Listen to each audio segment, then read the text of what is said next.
Histoire de mère à fille. Faire une siam. Écoutez bien, il y aura une surprise à la fin. Dans un précédent épisode, je vous expliquais dans Message de l'au-delà que la veille du décès de ma mère, elle m'a fait appeler par une infirmière car elle ne pouvait plus parler, seulement écouter, et j'ai pu dire mes derniers mots.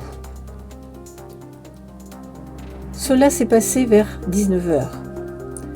J'ai pu lui dire que je l'aimais et que je ne lui avais jamais dit, car j'ai toujours été très pudique. Je pense que cela venait aussi de ma mère et de mon père, car dans ces générations, on parlait très peu de ses sentiments en famille. Le soir, j'ai réussi à m'endormir.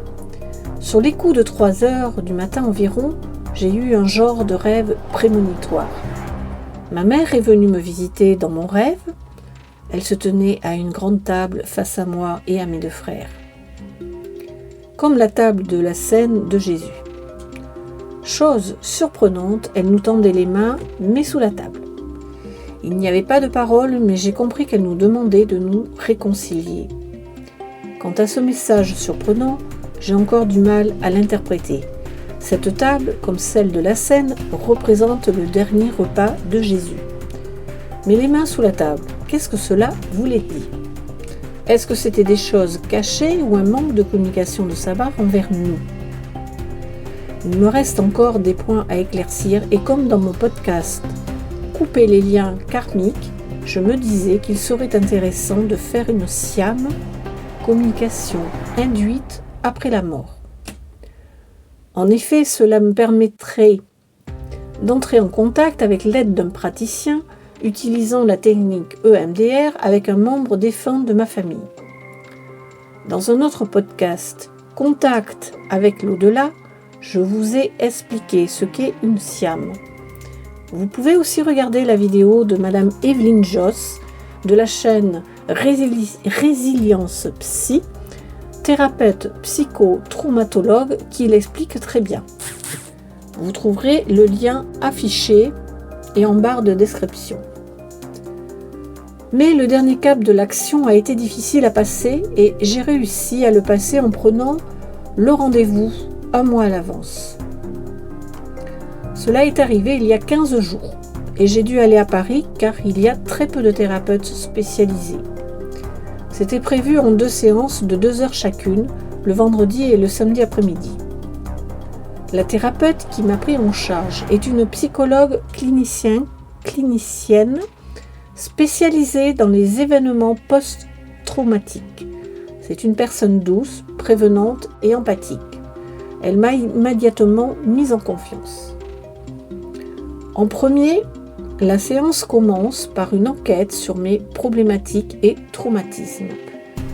Comment j'ai ressenti le décès de mes parents il y a 35 ans et notamment celui de ma mère, qui est partie des suites d'un cancer généralisé et pour laquelle je n'ai pas pu lui dire au revoir en présentiel. La deuxième étape consiste à plusieurs séances de MDR. La thérapeute me tapote les genoux de façon rythmée pendant que j'ai les yeux fermés. Cette technique permet au cerveau d'arrêter d'analyser et de faire sortir les traumatismes et les souvenirs douloureux ou désagréables.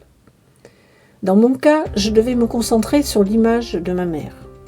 Quand elle arrête, elle me demande ce qui m'est venu à l'esprit. Après 2 ou 3 sessions de MDR, la thérapeute me questionne sur ce qui se présente. En fin de la première séance de 2 heures, elle entame pour ainsi dire la siam. Pendant qu'elle me tapotait sur les genoux, je devais me concentrer sur ma tristesse, les yeux fermés. Lorsqu'elle cesse, j'attends de voir dans le silence ce qui me vient. J'ai commencé à voir des tourbillons pourpres et brumeux et aussi un chemin gris dans un tourbillon qui serpentait et qui s'éloignait avec quelque chose au bout. J'ai essayé de le suivre sans arriver au bout. La première séance s'est terminée au bout de 2 heures. La prochaine séance devait se faire le lendemain. Le soir même à l'hôtel, j'ai essayé de me préparer pour le lendemain en me disant des mantras tels que « Je lâche prise, où j'accepte ce qui arrive.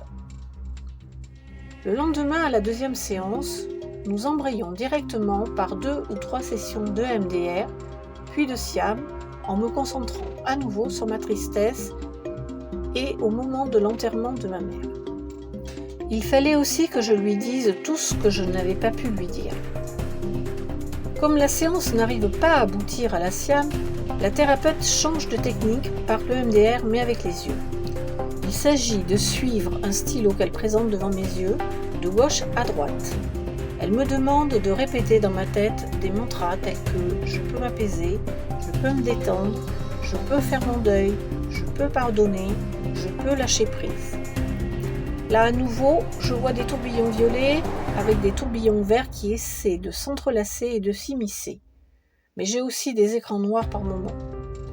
Au bout d'un certain temps, la thérapeute me demande quelle était la couleur préférée de ma mère et je suis incapable de lui répondre. Elle me demande « ne serait-ce pas le vert ?»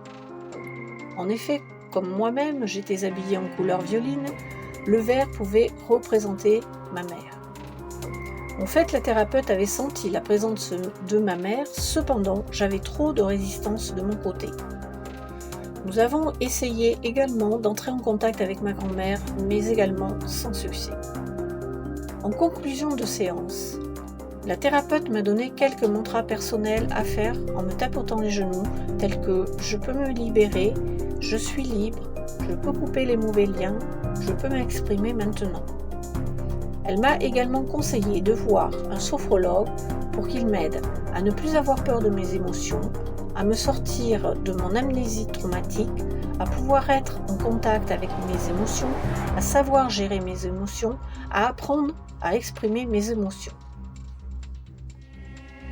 En conclusion, j'ai été amenée à faire ce voyage en pensant que ce serait simple pour moi et je m'aperçois en définitive que mon chemin sur la voie de la guérison de l'âme ne fait que commencer. Et toi, qu'en penses-tu ? Serais-tu partant pour contacter une personne décédée de ta famille, qui t'est chère ? Ou bien as-tu pu entrer en communication avec un défunt ? Si tu en as envie, partage ci-dessous ton expérience, cela permettra d'encourager la communauté. Si cette histoire te fait écho, merci d'activer la cloche afin d'être averti sur ma prochaine histoire, de liker et de t'abonner. À la fin, j'offre un cadeau aux 3 premières qui me laisseront leur adresse mail à l'adresse qui s'affiche pour participer à un atelier en visioconférence qui sera sur le thème de créer un parfum d'ambiance pour la maison. Je te dis donc à bientôt pour une autre histoire vraie.